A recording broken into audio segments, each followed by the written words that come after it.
Good morning, good afternoon, and good evening for another very special edition of Diary of a Double. This is the year-long journey that Antonio Aguilas will take to complete 67 kilometers from England to France and then back from France to England. Welcome, Antonio. Buenos días, buenas tardes, buenas noches, wherever you are in the world. It's a pleasure seeing you. I'm very happy, Stephen, today. I survived Rafa's torture today. And you see him smiling there. He tortured me today in advance for Hell Week. I survived, and that's the important thing. That Saturday morning I am here in one piece. I am able to speak. I am happy.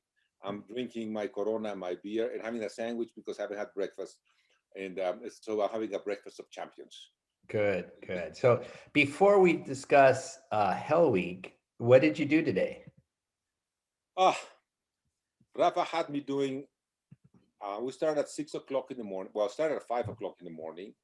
We did a session of stretching and some strength exercises before we went to the pool. We arrived at the pool at 6 o'clock. And then we did 5 1,000s. The first one, we finally found a way to get warm up, so that will be what we'll be using during the crossing, because that's something that we had problems, and it didn't go well when we were in La Jolla. So we do 10 minutes in going R4, R2, R4, R2. Then we do 10 minutes, 15 strokes, very, very fast, and then recovery. And then we do 10 minutes at pace that I want to hold during my swim. So we did that for 1,000, and then the next one was R3. And you know what's really interesting, Stephen, and for our audience, is that getting R3 right, it's very complicated, because it's this sweet spot between, not overdoing it to going to R4 and being, tired, and not going as slow that it's not really pushing you. So Rafa, we had a bet today. Rafa always tried to challenge me that I was not going to be able to hold. I had to hold between 140 and 141, and I was ready to do 143, 144. Okay, Antonio, on here, just so people understand, it's R1 to R5. And in your particular case, what is the pace in R1 and what is the pace in R5? So we have a scale. Rafa, ¿cuáles son mis pasos de R1 a R5? No, pon el micrófono.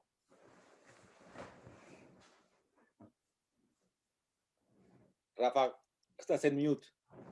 No se oye. R1 es de recuperación, o sea que no hay tiempo. R2 es de 1:47 en alberca de 50. R3 147 in a 50-meter pool. Are there heart rate zones that correlate with the R1 through R5?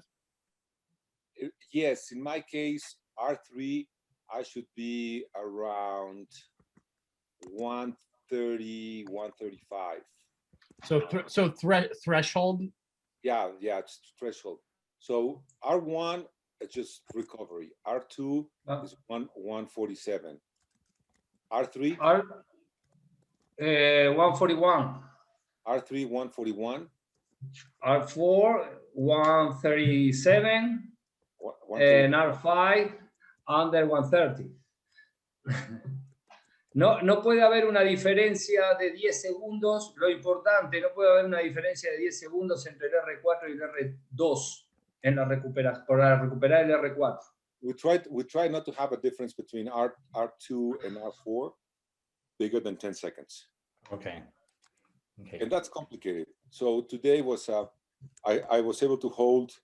So the second 1,000 was at R3, and I was able to hold 141. I was thinking like a Berkeley bear, and I wasn't thinking as a cardinal.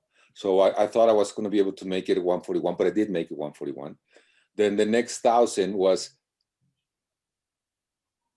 75 in R4, 25 recovery, then another 1,000 R3, and then two 500s, 400 at R4 with paddles, 100 recovery, and that was the first workout.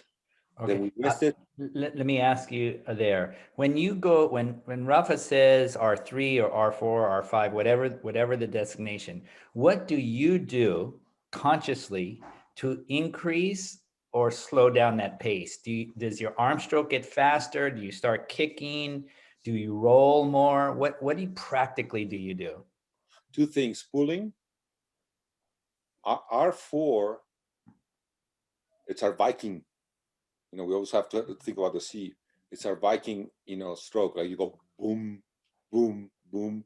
And R4 is what we're going to be using to when we have to beat the currents, either going into England, going to France, or changing when the current changes. I mean, we need to have that pace that you're not going in a 50 meter. It's going to be for a while, and you have to put a lot of power in your stroke.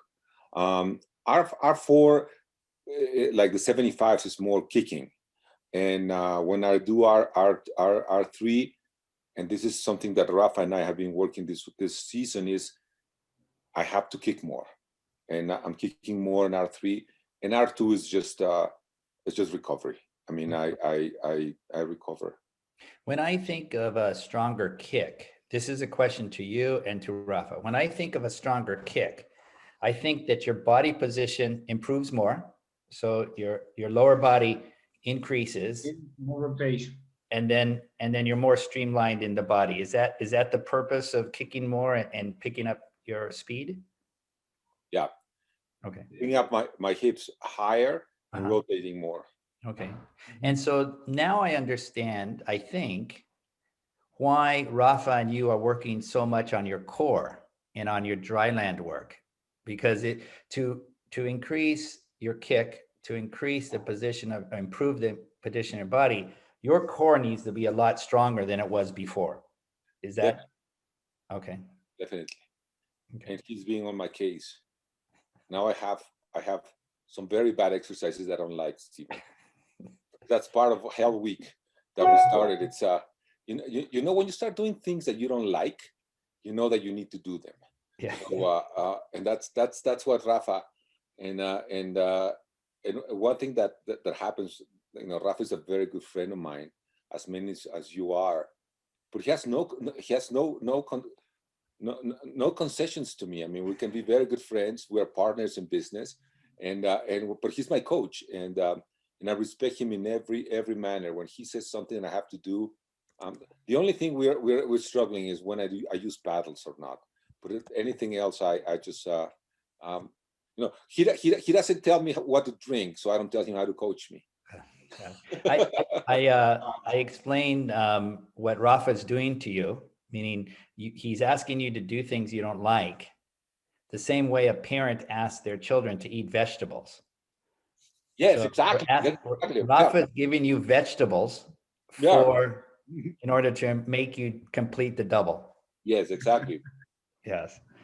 So we finished the first 5,000, and I went to my car and got my katsu. Okay. And I put my katsu on for about half an hour.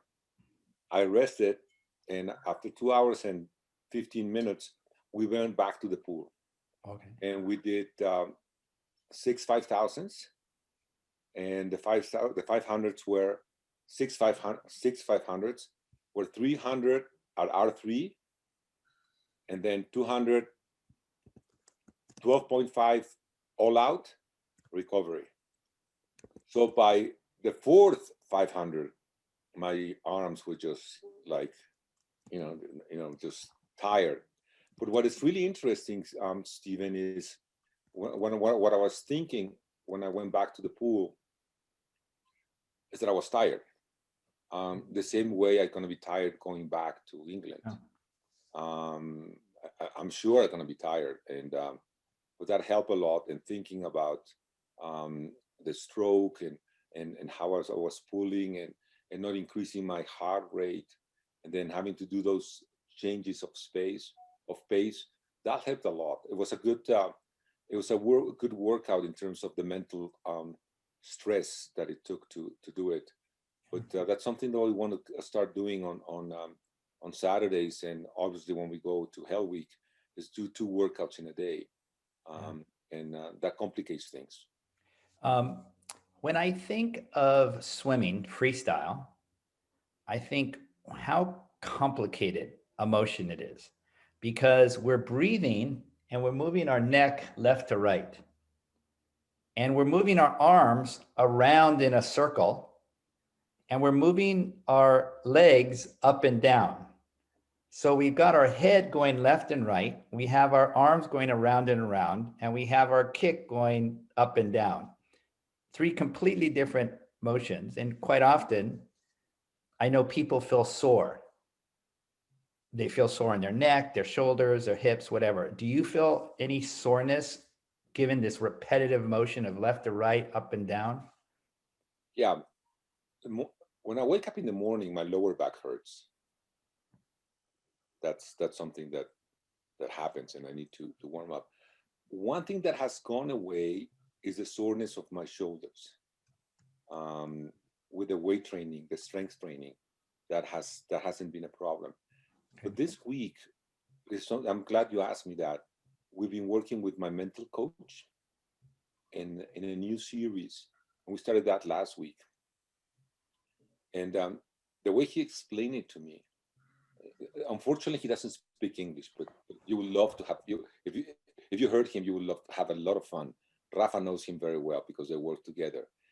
Did you see this movie, a Japanese movie, Chinese movie, they called Dragons and something, that people were flying from it was like in a convent, and they flew and they had the fights. And so he tells me that that's possible, that we just need to concentrate and do some exercises to do that. And it's really interesting because what you do is in your joints, you have circles that go this way, circles that go this way, and circles that go this way. And that relaxes me a lot. From all the exercises that I've been doing, we started that last week, and that has relaxed me a lot. And Rafa was asking me the other day, why are you swimming so relaxed? Because the moment I start getting, what you say, in your neck and your shoulders and your back, my lower back is a little bit more complicated. I just start concentrating in doing those exercises, and it just goes away. And it's really, then the next time I'll show you a picture of, because he shows me the picture, how I have to think about it. And it made a lot of sense, because you know what happens when we're swimming? It's very stressful.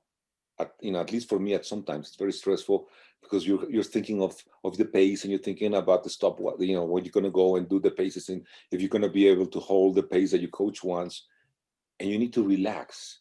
And it's going to be a long day, at least 24 hours. So I need to be relaxed. And that's something that didn't happen in Catalina. In Catalina, and Dan Simonelli would remember, when we went back on the second part, I got distracted because of the changes of the kayakers, and I got very stressed.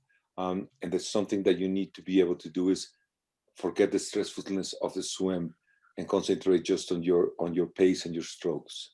Yeah. I want to start talking about Hell Week. And for me, it's very interesting how your Hell Week is now. The reason why is, when I think of most sports, especially swimming, but also water polo, we have some water polo players here who quite often we have an off season. So Antonio, you had an off season during COVID when you couldn't get in a pool. Then you had a preseason where you're sort of ramping up. Then right now you're in what I would call mid-season. You're right in the middle of the heavy training. And then we have our taper period, or what I call a championship season. Off-season, preseason, mid-season, and championship season. Now, in marathon swimming, what I often see, unlike, let's say, swimming or water polo or other aquatic sports, where Hell Week is sort of toward the beginning of the season. Ned Dennison is on the line, and he can probably remember well, you know, the Cal Berkeley guys get together and they're doing 2-3 hour workouts a day. And then they sort of go mini season. But marathon swimming quite often has these hell weeks in the middle of this annual thing, because I think we have to build up to a hell week. And these last, what, Antonio, 6 months or 7 months, you've been building up to this hell week. And now we've got the hell week, and sort of briefly discuss what is this week you're going to undergo and why now? Well, Rafa can tell us the why now, but it combines two things, Stephen. Number one, that I can travel again, and that's important for me. And having been in San Francisco in many months, as Queen can test. So I will go to San Francisco on Friday, and we're gonna have dinner with. I have a meeting. I have to go to a meeting at Stanford, and we're gonna have dinner, Suzanne, Queen, and I. And then we're gonna go out to aquatic park. I haven't been in an aquatic park in over a year, and for me that's very important to go back to aquatic park and swim with my friends.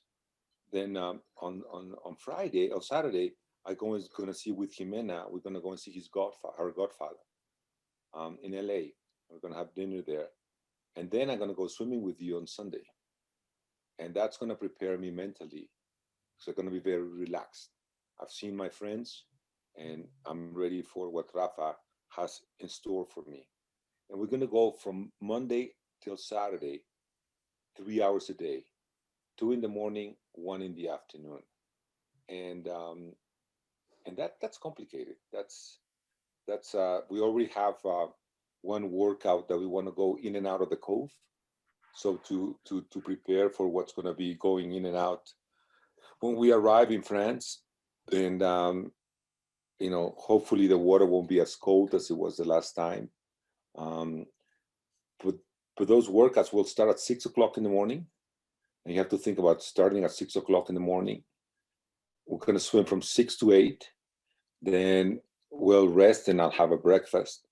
Then at 12, we're going to go back to the ocean, swim for an hour. Then we're going to have lunch, Japanese lunch. And then we're going to have dinner. You guys are going to laugh, but it's very important to prepare for the dinners. So I had to order the wine for the dinners and choose a restaurant. That's very important. I mean, we have to be prepared for that. I'm seeing a friend. See, one thing that that I like to do in my swimming, Stephen, is that I just don't think about swimming. You know, I'm too old to just think about swimming. If I'm gonna go on a trip, either a hell week or a training trip or a swim, you have to enjoy it. I mean, I'm 61. I mean, I don't want to win anything. I just want to have a lot of fun. So part of my hell week is, how are we going to celebrate? I mean, every day we have to celebrate properly. So that's all set up. I'm going to see a friend of mine who's one of the best triathletes in the world in his age group. I'm going to see my partner, and I'm going to have, we're going to make a film. Quinn, we're going to have a film that we can show about the Cove, and we're going to have a film for Dan Simonelli about his swim. So we're going to have in the next sessions, in April, a beautiful. Remember that with the one we did for Las Estacas? Yes. We're gonna have the same one for for La Jolla, so people in the world know what La Jolla is. Okay. I think that is absolutely brilliant how you have a hell week, but it's separated by celebrations. And yeah, you have to celebrate. You can't just go, I want to ask Ned Dennison, who runs the famous or infamous, however way you want to look at it, Cork Distance Week. And Ned, if you could briefly describe Cork Distance Week, and do you do the same sort of mini celebrations or dinners, or what do people do to get them through that week, which I believe is 8 days, correct? Or is it the week is 9 days, because you never know how long your marathon swim is going to take. We're typically going 2 hours morning, 2 hours afternoon. One of the big differences is that there's 70, 80, 90 people swimming.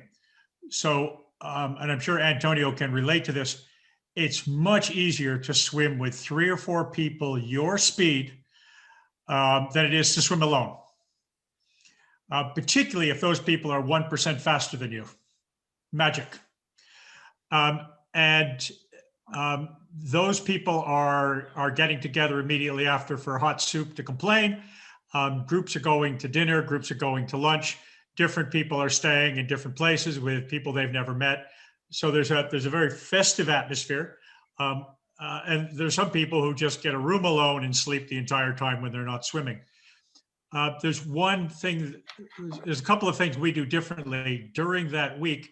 There's one session called the Total Body Brain Confusion Swim. It's also called the Torture Swim. Pay more money to be in it. And we just do everything we can to upset people physically and mentally. Everything. So, and I tell the stories, but we had 2 guys, I stopped them during the torture swim and I said, swim out there. And they said, where? I said, swim out to the horizon. So they swam out to the horizon. We went and found him. It took a while, but we found him. And it was a local guy and an English guy. We gave the local guy his feed bottle. We topped it up with hot water and made sure it was okay. And he was working away. And we said to the English guy, 500 years of abuse by the English in Ireland. You get nothing. You get nothing. Classic. I think it was probably Adam Walker before one of the swims. He was going up to the North Channel. So we had a guy with big gloves and we wiped him down with nettles, stinging nettles, and told everybody behind him they were next. Now, they weren't actually next, but you could feel people starting to sweat before that.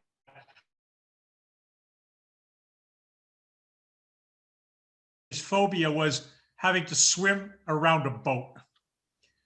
So every time we'd stop him, we'd say, swim around the boat twice. He'd swim around the boat once. The boat would go off a mile. He'd have to chase down the boat, swim around it. The boat would go back 2 miles. And he spent the entire time just chasing the boat, drove him crazy. And the reason we do the torture swim is that, and many of you will understand this, you get 300 meters from the coast in France and the current changes. It's not like running up a hill at the end of a marathon run. The escalator is moving backwards. You are going away from the shore, and you don't know whether it's going to be 20 minutes, 2 hours, 5 hours, or never.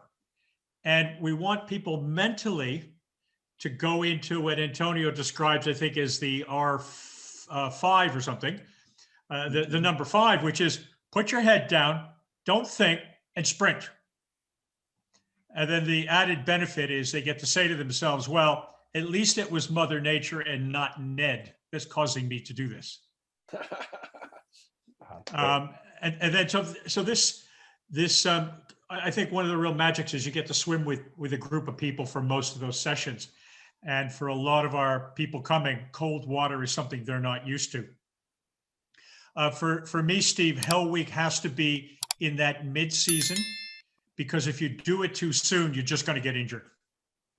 Yeah. The Berkeley guys, when they came back for their first day of water polo, it was something like 6 hours of 100-meter swims on 1.5 minutes or 2 minutes or something like that. And that was Pete Catino's way of saying hello and getting a judge of who had been working out and who hadn't. You could quit whenever you wanted. It was no problem at all. But you went from the first team to the team the next day, and you had to fight your way back. But it wasn't a week. It was one session to humble you. Got it. So Antonio, instead of talking about Hell Week and what you're going to have to do in the water, can you tell us what you're going to do on land? What are the wines? What are the minerals? We have this restaurant that I told you the other day that saved me with the soup. So there's a Japanese restaurant that's on Prospect Street. So we go there every day for lunch. and it was very surprising, Steven. They're all Japanese, but they speak Spanish very well. So yeah, it was surprising. So they said, Señor Antonio, bienvenido. So, you know, we are friends of them. So we arrived there, and they know what Rafa likes and what I like. I like a bowl of rice with uni, salmon, octopus, and then they serve us like little things as gifts from the chef. We have sake and a sake beer. So that's the lunch. Yeah. And then we go to dinner at 6:30, and we have a selection. We drink between 1 and 2 bottles of wine at dinner, depending on, you know, how many, or 3, depending on how many on the table. And they are most of them are California Cabernet Sauvignons. And since this time I'm going to be doing the same thing, I can take a single malt. And I know, Brian, you were asking me which, you asked Steven which single malts I like. You know, I like the, you know, from the, they're not the smoky ones. So the Islay ones are the smoky ones. So if you have recommendations, I would love to hear them. And then really bad, I go back to the hotel, and there's at the beach, because it's the La Jolla Beach and tennis club, and I smoke a cigar. And Rafa the other day, he was very surprised because he saw a bottle, a full bottle in the morning. He saw a full bottle of single malt. He didn't realize I had 2 bottles. One that I had been drinking during the week, and the one that was new. So he comes in the afternoon and he sees the half-empty bottle. He said, "Did you drink all this morning?" I said, No. This is what I drink at night with my cigar. So that's what the big problem that I have is what I'm going to have for breakfast. That's something that we have to talk about, because I can't eat too much because I'm going to swim. So that's something that we haven't figured out. We have lunch, we have dinner, we have after lunch, after dinner. We don't know what exactly we're gonna do with it. Dan, can you speak? I guess Dan is. I can speak. So, have you ever? Do you have any complaints about our dinners? Absolutely not. The best dinners. There's the best training dinners ever. So that's wonderful. Quinn, I think you need to put a R rating on this podcast. We don't want to impress the youth of aquatics that you know, one of our heroes has single malt cigars, 3 bottles of wine, sake, and beer. It's only for the 60 and over. And then you can do it. Then it's carte blanche. I'll put a parental warning. Don't worry. Yeah. Suzanne, you've done some hell weeks in your life. I know that. How have they differed, or how are they similar to what Antonio just described? Actually, both, with the working up to it is really important, and then having it in the middle, and then holding it for a couple, holding the yardage still a little bit less and a little bit less in intensity. But it depends. Like for marathon swimming was a lot. For marathon solo swimming is different than when I was racing for 25Ks, like for the national teams and international, because that was, you know, we were up to about 20,000 meters a day. I'm sure, and you've done, and Steve, and you've been there, done that. And hell weeks would be like 2 or 3 hours in the morning, and then followed by another 2 hours, but that's pool. But marathon swimming is different. And what Antonio and Rafa and Ned have all mentioned is so spot on, because if you do your big yardage and time in the water too soon, you are more prone to injury. But I like to do a about 6 weeks, 6 to 8 weeks out, have a pretty big, if you want to call it hell week, and then hold it a little bit less yardage, but hold it and then kind of work your way down. One of the things though, I wanted to ask Antonio, Rafa, where are you guys doing when you're doing your dry land? Do you do it before workout usually? Do you do it afterwards? How is that going to, is it different during Hell Week than it is through the normal training sessions? Where do you fit your dry land in? Usually we do it at home Uh-huh. at 5 o'clock in the morning. 2 times a week we do weights, and 2 times a week we do strength training. And it's before the swims, always before the swims. Oh, so it is before the swims. Yeah, always before the swims. And I was, I don't know, before I met Rafa, I was doing him after the swims. Mm-hmm. And maybe he can explain why we changed it, but I feel much better doing it before the swims than after the swims. And when we're in Hell Week, we just do what we do when we are closer to our swims, our channel swims. We have a routine that we do for about between 30 and 40 minutes, which is a lot of core training and just getting warm up and doing some how you call it, the things that you go like this, the rubber bands, and that's what we do. But one thing that I do also, Zen, before I go into even that I'll be doing Hell Week when I go and do these long swims is I do a lot of 𝐒𝐭𝐞𝐯𝐶. Oh. Every day I start with 𝐒𝐭𝐞𝐯𝐶, then we do stretching, then we do strength, and then I go into the water.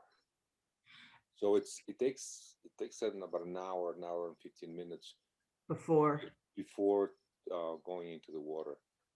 Let me ask Rafa. Rafa, ¿por qué hacemos? Me está preguntando Susan que por qué hacemos cuándo hacemos la parte de la fuerza, si antes o después, y le decía que lo hacemos antes. ¿Por qué lo hacemos antes? Porque la fuerza tiene un impacto sobre el sistema neurológico mucho mayor que el impacto que la resistencia o lo fisiológico que va en el nado. Entonces, todo lo que tiene que ver con el impacto neurológico y sobre todo la coordinación y la fuerza deben de ir antes que el impacto fisiológico para que la carga tenga efecto positivo. So the neurological impact that you have doing the weights on your body and the coordination, it's harder, and so that's why you do it before you do the swimming. Okay, and then I have another question. What toys do you use? Do you use paddles, pull buoy? Do you ever use a snorkel, fulcrum paddles? Hi, Suzanne. Let me tell you, that's a tough one with Rafa. When we first met, he took my fins away, he took my pull buoy away, and he took my paddles away. Okay, so I didn't have any toys. So the good thing is I met that. Then when Quinn became, he had his previous job at Fins, I said, Rafa, look what I got from Quinn. I have fins, I have pull buoy, and I have paddles. And Quinn is sponsoring me, so I have to use them.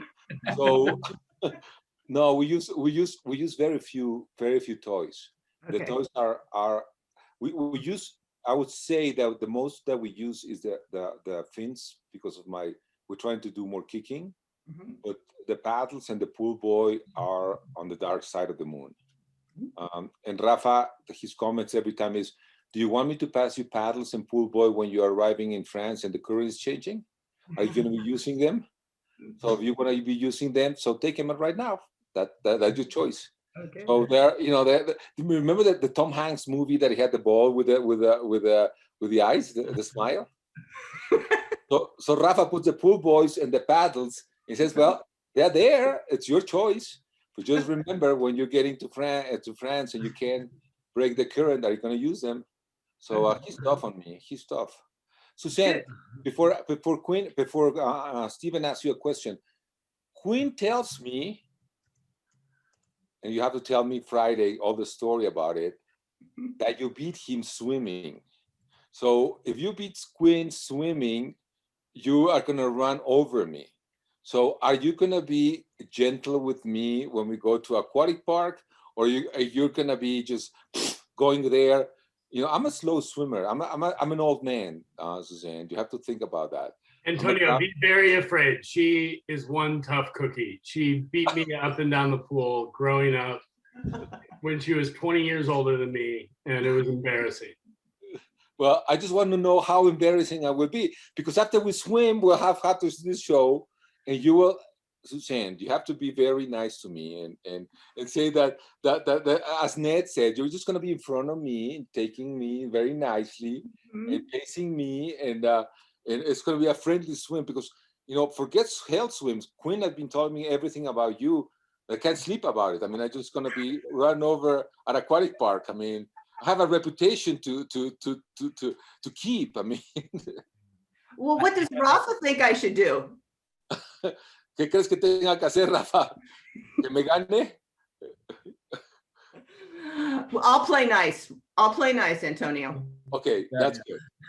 I asked a question to a bunch of international swimmers at a FINA World Championship. And I asked them the question, what was your toughest set that you ever did? What was your toughest set?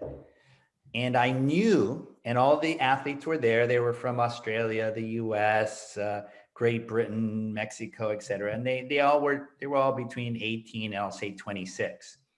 And I asked the question knowing that they would all lie. Now, they did not lie like you think they would lie. When a bunch of fishermen get together and they say, how big was the fish you caught? The fish was always this big. But when you get a bunch of competitive swimmers together, they never want to admit how much they really are working out hard. So they would say, oh, you know, I did 5100s on 110. In fact, they had done 5100s on 105. They just didn't want their competitors to know how fast they were going and how far they were going in practice. So sometimes in Hell Week, it depends who your audience is. Sometimes you will be very truthful, like here, and everything that Ned, and I'm sure Brian has had some interesting weeks of training, and others, and Deidre, et cetera. But it was funny when I got these competitive swimmers together, all grouped together, and I know that they were not telling the truth, how truly fast they are. Then later, I got them one by one, and I said, like, how fast do you do 10 100s kicking, for example? And they would tell me one-on-one how fast they would go. I go, oh my God, that's unbelievable. I said, but yesterday we were talking with the group and you said you only went 10 whatever. And they said, oh yeah, I would never admit that I was actually going this fast. So, you know, sometimes when we talk about Hell Week, some people say my fish is this big, and sometimes they say my fish is this big. So I want to thank you all very much. Before you go, Steven, Deidre's drinking some wine. What are you drinking? Was that a question to me? Sorry, I got. It's actually a very nice one. It's from Corsica. Maybe you can have some when you get to France. Okay. It helps you on the way back. So you'll be waiting for me on when I get to France with a glass. It would be very pleasant if we could. Perfect. If you land at the restaurant, you might get champagne. Okay. Well, thank you very much, everybody, for participating. We appreciate your participation. And Antonio, good luck next week.